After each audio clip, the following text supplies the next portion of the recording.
Remue ménage.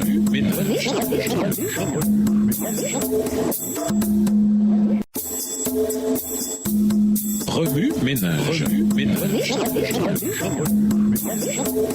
Bienvenue dans votre émission. Remue ménage. Nous voilà à la leçon de dimanche. Les tableaux racontent une histoire. Mort à la loi unie au Christ. Romains 7, versets 1 à 6. Question. Qui est mort? Réponse, vous mes frères, au verset 4. À l'égard de quoi êtes-vous mort? Mort à l'égard de la loi, au verset 4. Quelle est notre condition avant de mourir? Nous étions sous l'empire de la chair, les passions des péchés par la loi étaient à l'œuvre en nous et nous faisaient porter du fruit pour la mort, au verset 5. Quelle est notre condition après cette mort? Nous avons été dégagés de la loi étant morts à cette loi sous laquelle nous étions retenus de sorte que nous servons dans un esprit nouveau et non selon la lettre, au verset 6. Mort à la loi unie au Christ. Romains 7, versets 1 à 6. L'ancienne alliance, pas unie au Christ, verset 4. Nouvelle alliance unie au Christ, au verset 4. Ancienne alliance, nous vivions selon la chair, les passions des péchés agissaient dans nos membres, les versets 5 et 6. Nouvelle alliance, nous servons Dieu sous le régime nouveau de l'esprit, au verset 6. Ancienne alliance, nous portions des fruits pour la mort, verset 5. Nouvelle alliance, nous portons des fruits pour Dieu, au verset 4. Ancienne alliance, les passions des péchés provoquées par la loi agissaient dans nos membres, les versets 5 et 6. Nous avons été mis à mort en ce qui concerne la loi, au verset 4 et 6. Notez bien les considérations suivantes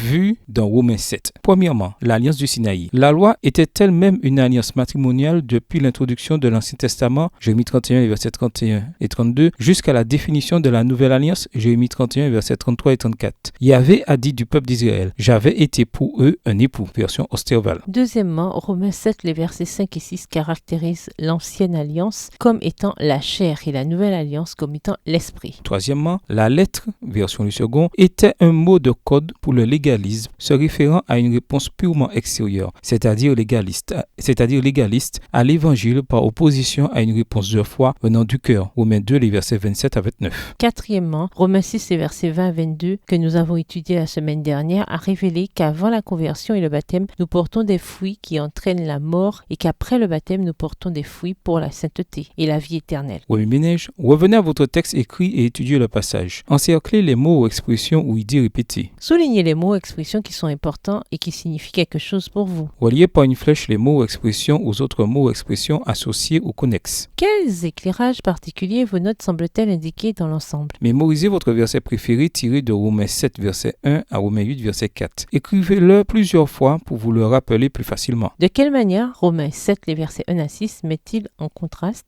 l'ancienne alliance historique et la nouvelle alliance historique? De quelle manière Romains 7, verset 1 à 6 met-il en contraste l'ancienne alliance expérientielle et la nouvelle alliance expérientielle? Au revoir. Et à demain si Dieu veut. Remue ménage. Remue ménage.